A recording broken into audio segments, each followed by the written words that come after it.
You've probably heard that INFJs are the rarest personality type, less than 2% of the population. But rarity doesn't mean superiority, it means different wiring. You don't live in the world the same way other people do. You live in its hidden layer, the emotional architecture beneath what people say and do. Your brilliance isn't the loud kind. It doesn't announce itself, it reveals itself quietly in moments when others realize you've understood something they never said. To some, that makes you fascinating. To others, it makes you strange. But that strangeness, that inner complexity, is what makes you weirdly brilliant. And in this video, we're going to explore 10 things that make you that way. Not cliches, not the soft, old soul stuff, but the real, uncomfortable, psychological machinery behind the INFJ mind. Let's dive right in. All right, first thing first, we've got the ghost in the room. You can stand in a crowded place and somehow disappear. Not because you're shy, but because you've learned to dim your signal. You lower your energy, your tone, even your presence until people forget to look at you. And while they talk, you observe. It's not invisibility in the mystical sense.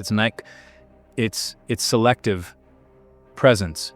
You decide when to exist in people's awareness and when to vanish into the background. You learn this skill early, maybe without realizing it. It began as a survival mechanism, watching moods before they shifted, reading energy before it turned against you. You learned that safety came from observation, not attention. And now as an adult, it's become your quiet form of mastery. You don't need to dominate a room to understand it. You simply scan it. Every detail, every subtle tension, every emotional undercurrent becomes information. You see what others miss? The coworker pretending to be confident. The friend who laughs a little too loudly to hide insecurity. The stranger whose silence feels like a scream. You read people not through what they say, but through what they suppress. You sense emotional weather patterns, predicting storms before anyone else notices a cloud. It's not magic, it's pattern recognition, born from empathy and caution. But there's a strange loneliness in this gift. You become the mirror that reflects everyone else's truth while remaining unseen yourself. You crave to be noticed, but not exposed. You want to be understood, but not interpreted. So you stay at the edge of every scene, present but ghost-like, watching connections unfold while wondering when it will be your turn to be fully seen. This paradox is what makes you weirdly brilliant. You're both participant and observer, human and camera, empath and analyst. You collect invisible data, tone, timing, temperature, and transform it into understanding that others call intuition. You don't need to be the loudest voice in the room because you already know what everyone else is thinking. And even though that insight can feel heavy, it's also your genius. You are the quiet witness that keeps the world honest. And next up, the self-erasing artist. You have a way of turning personal pain into something universal. When you create, whether it's words, ideas, stories, or art, people feel seen, even if they've never met you. They recognize themselves in your expression because you've translated private emotion into collective language. But what they don't see is how much of you had to disappear for that to happen. You rarely say, "This happened to me." Instead, you say, "This happens to us." You remove your name from the story so the truth can stand on its own. You take your experiences, the heartbreak, the confusion, the loneliness, and you sand down the details until all that's left is the essence. It's not modesty, it's intentional anonymity. You want the message to reach people without the distraction of identity. That's why your work feels deeply personal, yet strangely placeless. It belongs to everyone. Your genius lies in that self-erasure. You understand that art isn't about confession, it's about connection. So you edit out your ego and offer something purer. Empathy, disguised as insight. People quote your words, share your posts, repeat your lessons, and rarely realize they're holding a piece of your heart in their hands. They don't see the cost of making pain palatable. And yet, that's the INFJ's creative paradox. To heal others through wounds you never fully show. You don't need recognition, you need resonance. You'd rather your ideas survive than your name be remembered. But every time you turn silence into language, you prove that invisibility can still be powerful. Your brilliance is subtle, but seismic. You transform trauma into truth without demanding attention. You make meaning look effortless when it's anything but. You are the self-erasing artist, the one who turns private suffering into shared understanding, who hides so others can find themselves. And that quiet sacrifice is what makes your creativity not just beautiful, but sacred. And third on the list, the Compassionate Manipulator. You hate manipulation, but you understand it better than anyone. You can see emotional leverage in motion.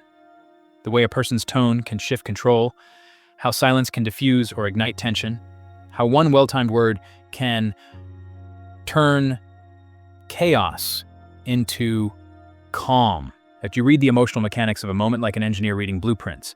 And because you see it so clearly, you sometimes use it, not to deceive, but to protect. You've learned that people don't always respond to logic, but they do respond to feeling.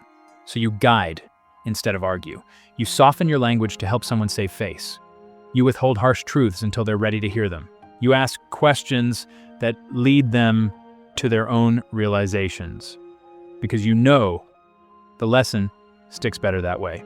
It's empathy used as precision, not control. Influence without ego. Still, there's a moral tension that follows you. When you calm a person down, was it kindness or manipulation? When you comfort someone, was it pure empathy, or were you also trying to prevent a deeper conflict? You replay these moments later, analyzing your intentions like a crime scene. So around. You don't want to manipulate anyone, but you also know that doing nothing can hurt more than intervening gently. That's the INFJ dilemma. You understand emotional cause and effect too well to be neutral. Your compassion is strategic because it has to be. You've seen what unchecked emotion can do to relationships, families, even entire groups. You've learned how to redirect it before it explodes. That's why people often feel safe around you without knowing why. You're managing the atmosphere for them, lowering the temperature, adjusting the emotional lighting, turning volatility into something human again. And while others might call that manipulation, it's something deeper. Emotional leadership. You don't force people to change, you create the conditions where change becomes possible. It's influence that heals instead of harms. That's your quiet brilliance. The ability to steer emotion without domination. To use empathy not as a weapon, but as a compass, guiding others back to themselves. And fourthly,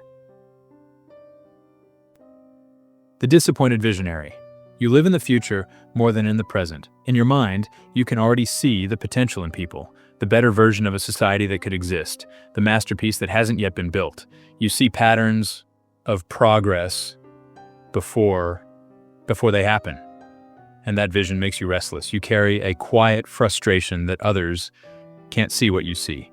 It's not arrogance, it's grief for unrealized potential. You often find yourself daydreaming not as escape, but as research. You're mentally sketching blueprints for improvement, a more honest relationship, a fairer world, a project that could actually matter. But when the real world moves slower than your imagination, you feel that sharp ache of disappointment. You're not angry that things are imperfect. You're heartbroken that they could be better and aren't. This gap between what is and what could be shapes your brilliance. You're not content with easy answers or surface-level progress. You want depth, transformation, evolution.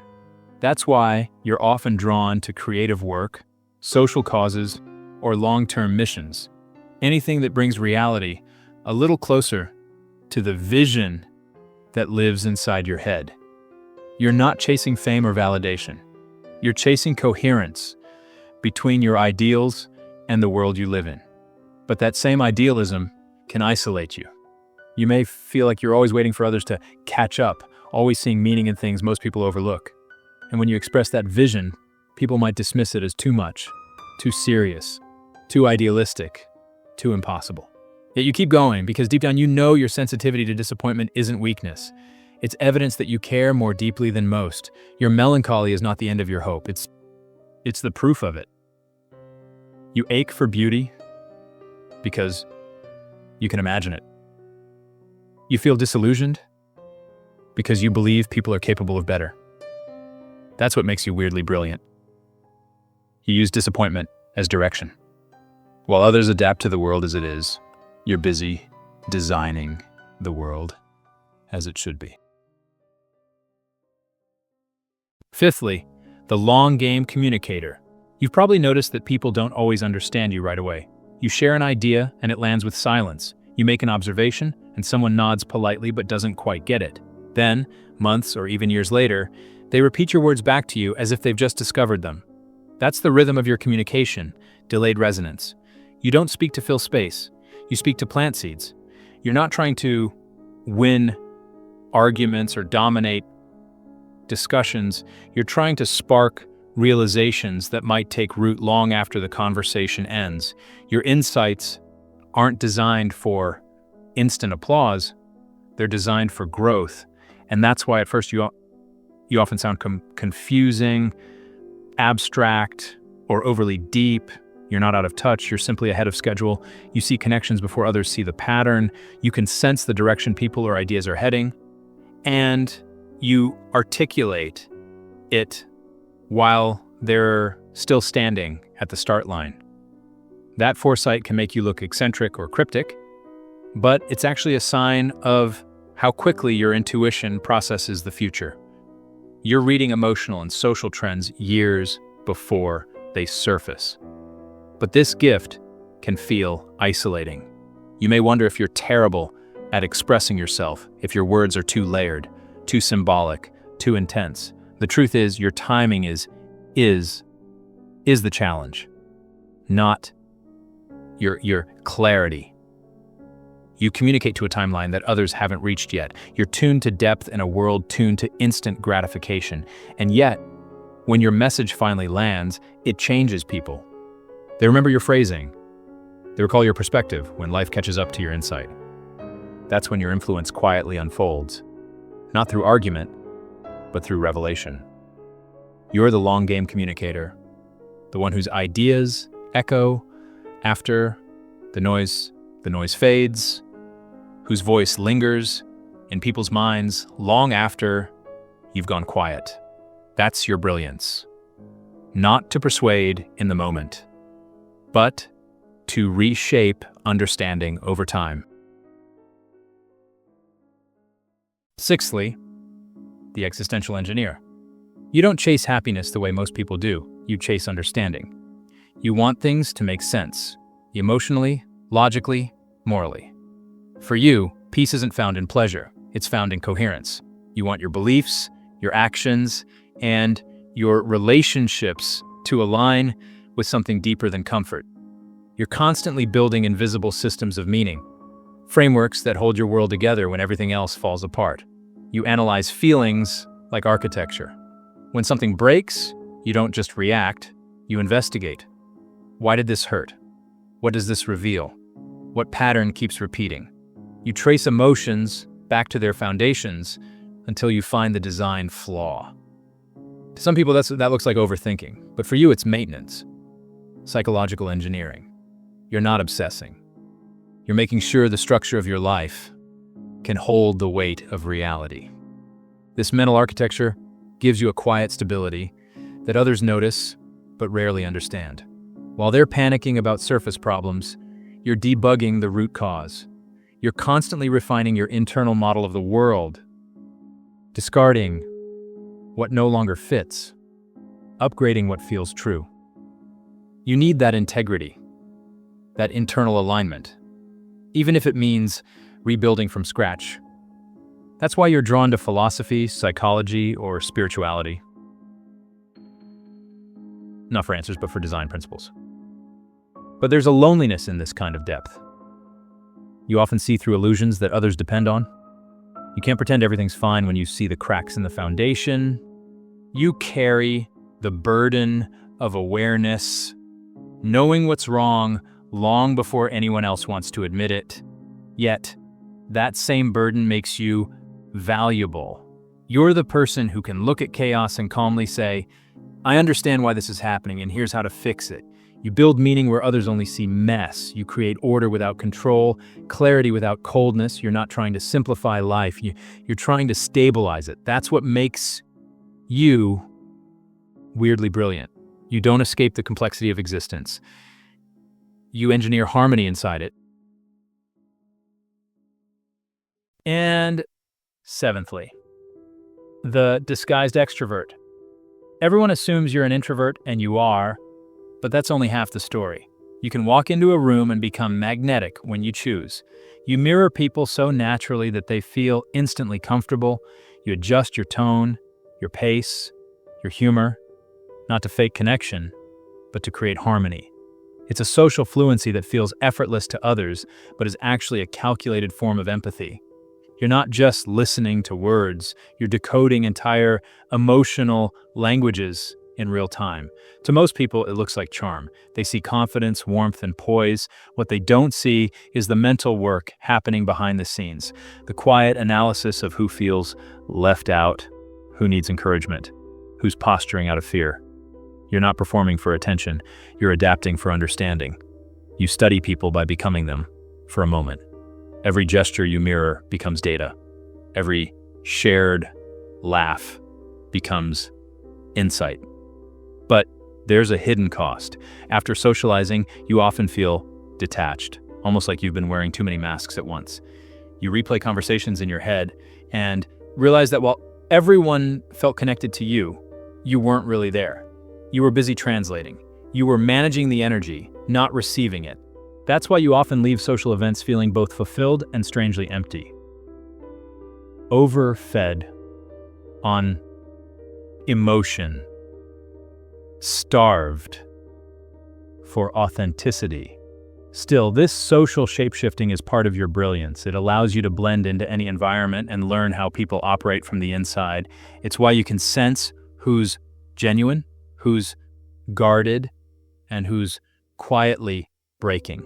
You can enter a room of strangers and leave with a map of its emotional layout. That's not manipulation, that's emotional cartography. You don't crave the spotlight, you crave connection that feels real. And to find it, you experiment, trying on personalities like prototypes until one feels authentic enough to stay. Your adaptability is not a lack of identity, it's your method of discovery, it's how you study the human condition while still being part of it. That's the INFJ paradox. The introvert who can command a room, the empath who observes it all, and the hidden extrovert who connects by quietly decoding everyone's soul. Eighthly, the secret contradiction collector. You have an obsession with human contradiction. Not the kind that frustrates most people, the kind that fascinates you. You notice the gaps between who people say they are and who they actually reveal themselves to be. The confident friend who crumbles in silence. The moral crusader who cuts corners when no one's watching. The kind person who hides a cruel thought behind a polite smile. Most people dismiss these inconsistencies as hypocrisy. You don't. You see them as clues, little cracks in the mask that expose something truer underneath. You collect these contradictions quietly, like psychological artifacts. Every paradox you observe, every strange clash between goodness and weakness, strength and insecurity, becomes part of your internal library. You don't gossip about them. You study them. You know that truth isn't clean. It's messy, layered, full of tension. And you understand that to really know someone, you have to hold both their darkness and their light at the same time. This fascination makes you a kind of emotional detective. You see how a person's kindness might grow out of guilt, how arrogance might actually be fear in disguise, how cruelty can sometimes be the distorted shadow of pain. You recognize that people are rarely simple. They are walking contradictions, and that's what makes them beautiful, frustrating, and human. But this same insight can make relationships complicated for you. You see so much that it's hard to unsee it. You notice when someone's words don't match their energy, when affection feels conditional, when apologies ring hollow. You crave authenticity, but your awareness of contradiction means you rarely find it in full. You can't help but look deeper, and that can make you both compassionate and cautious, always giving people grace, yet never fully trusting them. Still, this is one of your greatest forms of brilliance. You don't seek perfection. You seek wholeness. You understand that truth doesn't live in extremes, but in the tension between them. You find meaning where others find discomfort. And while most people want answers, you've learned to live inside the questions. That's why your perspective cuts deeper than most, because you're not afraid to explore the contradictions everyone else runs from. You don't just study human nature, you collect its contradictions, knowing that's where the real story lives. Last but not least, the pattern you can't see. Everything about you, the contradictions, the empathy, the solitude, the idealism, forms a pattern that's invisible even to you.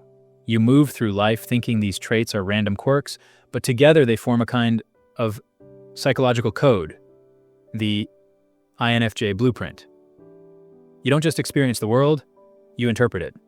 You absorb emotion, analyze meaning, and translate chaos into understanding.